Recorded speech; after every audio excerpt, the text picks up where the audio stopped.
At Christmas dinner, Mom said, "Starting next month, you'll pay rent if you want to stay here." Dad added, "Maybe it'll teach you some respect." This came after weeks of them mocking my job and calling me dead weight. That night, I packed my bags and left. A week later, they called panicking. "Where are you?" I, 24M, sat at the Christmas dinner table watching the candles flicker while my mother carved into the roasted turkey with surgical precision. The dining room smelled like cinnamon and pine, but underneath it all was something rotten that had been festering for months. My younger brother sat across from me, smirking into his wine glass, and my father occupied his usual throne at the head of the table, already 3 drinks deep. The announcement came right after Grace, before anyone had even filled their plates. My mother set down the carving knife and looked directly at me with that expression I'd come to know too well over the past few weeks. Cold. Disappointed. She told me that starting next month, I'd need to pay rent if I wanted to continue living under their roof. $800 a month, she said, as casually as if she were asking me to pass the salt. My father nodded in agreement and added that maybe it would teach me some respect. He said it with this satisfied smile, like he'd been waiting for the perfect moment to deliver that particular blow. My brother laughed, actually laughed, and said something about how it was about time I contributed something meaningful. I sat there with my fork suspended halfway to my mouth, the mashed potatoes going cold on my plate. This wasn't new. The hostility had been building for weeks, ever since I'd taken the junior graphic design position at a startup downtown. The pay wasn't spectacular, sure, but it was honest work in my field, and I was finally doing something I loved. But to them, it might as well have been unemployment. My mother had started it about 3 weeks earlier. She'd asked how much I was making, and when I told her, she'd gone silent for a long moment before saying that she hoped I wasn't planning to make a career out of playing with colors on a computer. My father had chimed in that evening, wondering aloud when I was going to get a real job, something with a future, something respectable. He worked in finance. He'd always worked in finance. Anything else was just playing pretend in his eyes. The comments became a daily ritual after that. Dead weight, they called me. A burden. My brother, the golden child with his corporate law position and his expensive suits, never missed an opportunity to join in. He'd remind me over breakfast that he'd been completely self-sufficient by my age, conveniently forgetting that our parents had paid for his entire law school education while I'd taken out loans for my art degree. I tried to ignore it. Tried to tell myself they'd come around once they saw me succeeding. But sitting there at Christmas dinner, with my whole family unified in their contempt, something inside me snapped. Not explosively, quietly, like a thread pulled too tight finally giving way. I didn't argue, didn't defend myself. I simply set down my fork, pushed back my chair, and told them I understood. My mother looked surprised that I'd accepted it so easily. My father looked triumphant. My brother just kept smirking. I excused myself upstairs to my childhood bedroom, the one I'd moved back into after college while I looked for work in my field. The walls were still covered in old movie posters and art prints I'd collected over the years. I pulled out my phone and started making calls. My best friend from college answered on the second ring. I explained the situation in brief, clinical terms, and he didn't hesitate. He'd been living in a 3-bedroom apartment across town with one roommate, and their third had just moved out. The room was mine if I wanted it. For $100 a month, utilities included. I told him I'd take it and that I'd be there before midnight. The next call was harder. My grandmother, my father's mother, had always been different from the rest of the family. She'd encouraged my art, attended my college exhibitions, told me to follow my passion even when everyone else was pushing me towards something more practical. I called her and told her what had happened. She listened in silence, and when I finished, she said she wasn't surprised. She told me she was proud of me for leaving, and then she said something that stuck with me. She told me that sometimes the people who are supposed to love us unconditionally are the ones who understand us the least. I packed methodically, clothes first, then my laptop and work equipment, then the personal items that actually mattered. My sketchbooks, my tablet, the few photographs I cared about. I left behind everything they'd ever given me, everything that tied me to this house. It took 3 trips to load my car, and I was grateful my room had a separate entrance through the garage. I didn't want another confrontation.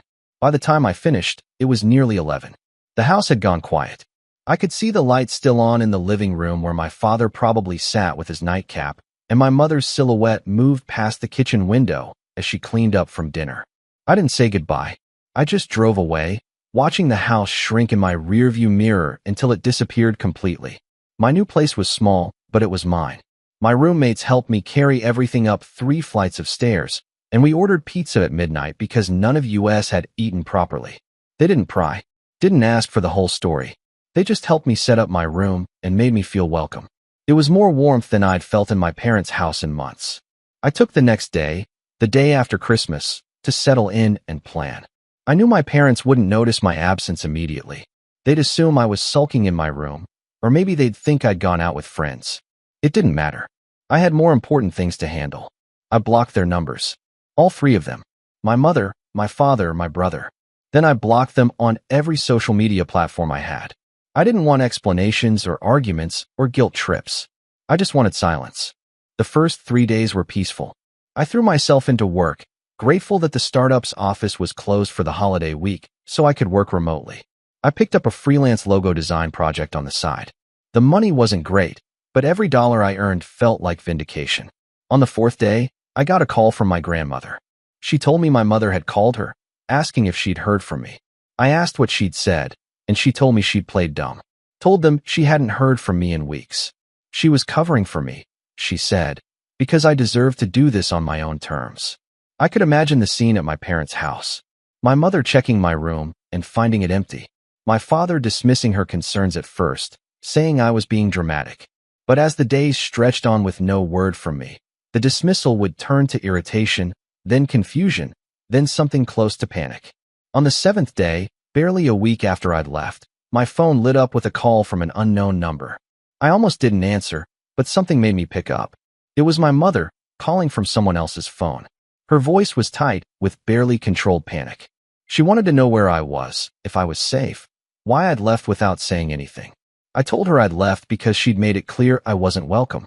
She started to protest, to say that wasn't what she'd meant, that charging rent was just about teaching responsibility. I cut her off. Asked her if she'd charged my brother rent when he'd lived at home. The silence on the other end told me everything I needed to know. She tried a different approach then. Said that my father was worried, that everyone was worried, that this was childish and I needed to come home so we could talk about this like adults. I told her I was being an adult. I was living independently, paying my own rent, supporting myself entirely. Exactly what she'd claimed to want from me. Then she said something that almost made me laugh. She told me they'd decided I didn't need to pay rent after all, that we could forget the whole thing. She actually thought that would work. Thought she could just erase weeks of contempt and mockery with one concession made only after I'd already left. I told her I had a lease now. A commitment. A life that didn't include them. She asked when I'd come visit, as if this was just a temporary arrangement. I told her I'd think about it, which we both knew meant no. My father got on the line then, and his tone was different. Harder. He demanded to know where I was living, said it was disrespectful to just disappear, that I owed them at least a conversation. I told him I didn't owe them anything. That respect was a two-way street, and they'd made it abundantly clear they had none for me or my choices. He tried to pull rank then, remind me that he was my father, that I was still part of this family. I asked him if he'd treated me like family when he'd called me dead weight. Asked him if that was how a father talks to his son. He didn't have an answer for that. The call ended badly. My mother was crying. My father was angry. I was calm. Calmer than I'd been in months, actually. I hung up and blocked that number too. My brother tried next, a few hours later. He sent a message through social media that I almost missed because I'd muted notifications from everyone I'd blocked. He said I was being selfish, that I was hurting our parents for no reason, that I needed to grow up and stop being so sensitive. I read it twice, then deleted it without responding. The thing was, I wasn't angry anymore. That first night, driving away from the house, I'd been furious. But the anger had burned itself out quickly, leaving behind something clearer. I'd realized that I'd been seeking their approval for my entire life, bending myself into shapes they'd find acceptable, and it had never been enough. It would never be enough. They'd built an image of who they wanted me to be, and I'd failed to match it. So in their eyes, I'd failed completely. But I hadn't failed. I had a job I loved, friends who supported me, a place to live, and plans for the future. I was doing exactly what I was supposed to be doing at 24. The only failure was in continuing to subject myself to people who made me feel worthless. Update 1. 2 weeks after I left, things started getting interesting in ways I hadn't expected. My grandmother called me with news. She told me she'd been invited to a family dinner at my parents' house, one of their formal affairs where they like to show off for their social circle. She'd gone out of curiosity, she said, and to observe the fallout of my departure. Apparently, my absence had become a problem they couldn't ignore or explain away. My mother's friends had asked about me, as had my father's business associates. They'd been telling people I was away on a work project, too busy to visit, doing very well for myself. All lies, of course, but lies they had to maintain because the truth would be too embarrassing, that their son had walked out on them and wasn't coming back. My brother had apparently tried to spin it as me being ungrateful and immature, but my grandmother had shut that down quickly. She'd mentioned, quite loudly according to her telling, that she thought it was wonderful I was pursuing my passion and living independently. She'd said it took real courage to follow your own path, especially when others didn't understand it. My mother had gone pale.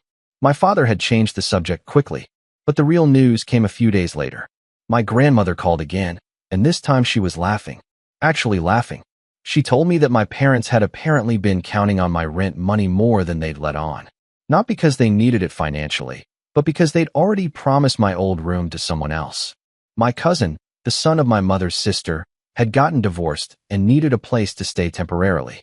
My parents had apparently offered him my room, assuming I'd either pay rent and stay out of his way or leave entirely.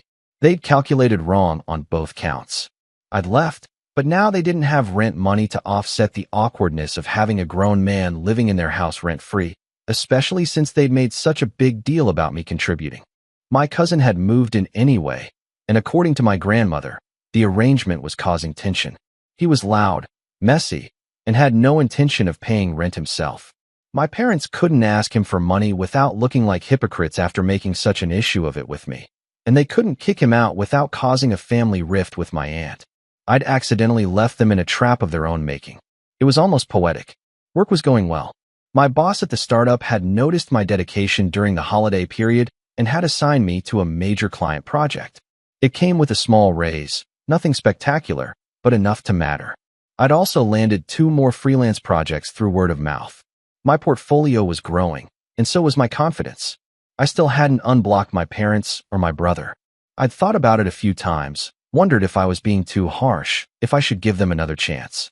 But then I'd remember Christmas dinner, remember weeks of casual cruelty, remember the look on my father's face when he'd said maybe paying rent would teach me respect. No, I'd made the right choice. My grandmother kept me updated on the family drama without me having to ask. She seemed to take a certain satisfaction in watching my parents squirm. She told me my mother had tried to get my address from her multiple times, and she'd refused each time. She told my mother that if I wanted them to know where I lived, I'd tell them myself. I loved her for that. Update 2.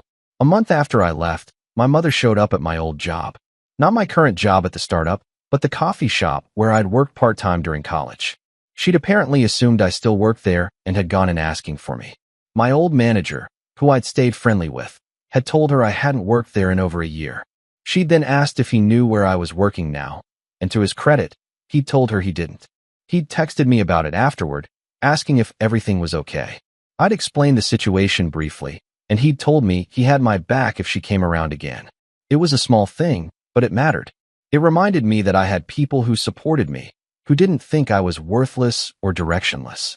My mother's desperation was starting to show. She tried calling me from different numbers, always blocked after I realized who it was. She'd sent emails that went straight to a folder I'd set up specifically for them, unread. She'd even tried to reach out to my old college friends, which hadn't worked because most of them knew better than to get involved in family drama. My father, on the other hand, had gone quiet. My grandmother reported that he'd shut down emotionally, refusing to discuss me at all. He was angry, she said, but more than that, he was confused. He genuinely didn't understand what he'd done wrong, and that was perhaps the saddest part. He couldn't see how his constant criticism and dismissal had driven me away. My brother had apparently taken to telling people I'd had some kind of breakdown, that I was going through a phase and would come back eventually once I realized I couldn't make it on my own. That one stung a bit, but only because it showed how little he knew me. I wasn't going through a phase. I was done. The cousin living in my old room had apparently become a bigger problem. He'd lost his job and showed no signs of leaving. My parents were stuck with him, too proud to kick him out, too stubborn to admit they'd made a mistake. My grandmother told me my mother had started complaining about him, about how he left messes everywhere, about how he came and went at all hours. I wondered if she saw the irony in any of it. At my 2-month mark of being gone, I got a letter, actual physical mail, forwarded to me by my grandmother because my parents had sent it to her house, hoping she'd pass it along. I almost threw it away without reading it, but curiosity got the better of me. It was from my mother, handwritten on her expensive stationery. She wrote about how much she missed me, how the house felt empty without me, how she didn't understand why I was doing this. She apologized for the rent thing, said it had been poorly timed and poorly communicated. She wanted me to come home, to talk things through, to be a family again. The letter was manipulative in its gentleness. It made no mention of the weeks of mockery, the constant belittling of my career choice, the deadweight comments. It painted the Christmas dinner announcement as a single mistake, not the culmination of months of emotional abuse. I read it twice, then put it in a drawer. I didn't respond. Update 3. 3 months gone, and my life had found a rhythm. I woke up early, worked on freelance projects before my day job, spent evenings either working more or actually enjoying myself with my roommates. I'd started dating someone I'd met through work, another designer who understood the passion and the struggle. Life was good, genuinely good. My parents made one final attempt in month 3. They showed up at my grandmother's house, demanding my address. My grandmother, bless her, had threatened to call the police if they didn't leave her property. She'd told them that I was an adult, that I had a right to my privacy, and that their behavior was exactly why I'd left in the first place. My father had apparently lost his temper then, said some things to her he shouldn't have. She'd hung up on me when she called to tell me about it because she was too angry to talk coherently. She'd called back an hour later to say she'd told my father that until he learned to treat his son with basic human decency, he shouldn't bother visiting her either. I'd never loved her more than in that moment. The family rift was complete now. My grandmother had taken my side, which meant my father's relationship with his own mother was fractured. My aunt, the cousin's mother, was apparently furious with my parents for making her son feel unwelcome, even though he was the one refusing to leave or contribute. My brother was caught in the middle, loyal to our parents but increasingly isolated as extended family members started asking questions about why I'd really left. The truth was coming out in pieces. My grandmother wasn't keeping quiet anymore. She was telling people exactly what had happened, about the mockery and the ultimatum and my quiet departure in the night. Some family members reached out to me, offering support. Others stayed silent, either out of loyalty to my parents or uncertainty about what to say. I didn't need them to choose sides. I'd already made my choice, and I was living with the consequences just fine. At the 4-month mark, I got promoted. Junior designer to mid-level designer, with a salary increase that put me comfortably above what I'd been making before. I celebrated with my roommates and my girlfriend, and for the first time in my life, I felt genuinely proud of myself without needing anyone's validation. I never went back. My parents eventually stopped trying to contact me directly, though my grandmother reported they asked about me constantly. Asked if I was okay, if I was still working, if I'd met anyone. She gave them vague answers, protecting my privacy while giving them just enough to know I was alive and well. My brother reached out once more, about 6 months after I'd left. He sent a long email, apologizing for his part in everything, saying he understood now why I'd gone. He didn't ask me to come back, didn't ask me to forgive our parents, just said he was sorry and that he hoped I was happy. I thought about responding, thought about it for days. In the end, I sent back a brief message, told him I appreciated the apology, that I was doing well, and that I hoped he was too. We didn't rebuild our relationship, but we stopped being enemies. It was something. As for my parents, I never spoke to them again. Not out of spite or revenge, but because I'd realized I didn't need to. They'd shown me exactly who they were and what they thought of me. I'd chosen to believe them, and I'd chosen to build a life without that toxicity in it. Sometimes I wondered if they understood what they'd lost, if they'd ever realized that their contempt had cost them their son. But mostly, I didn't think about them at all. I was too busy being happy.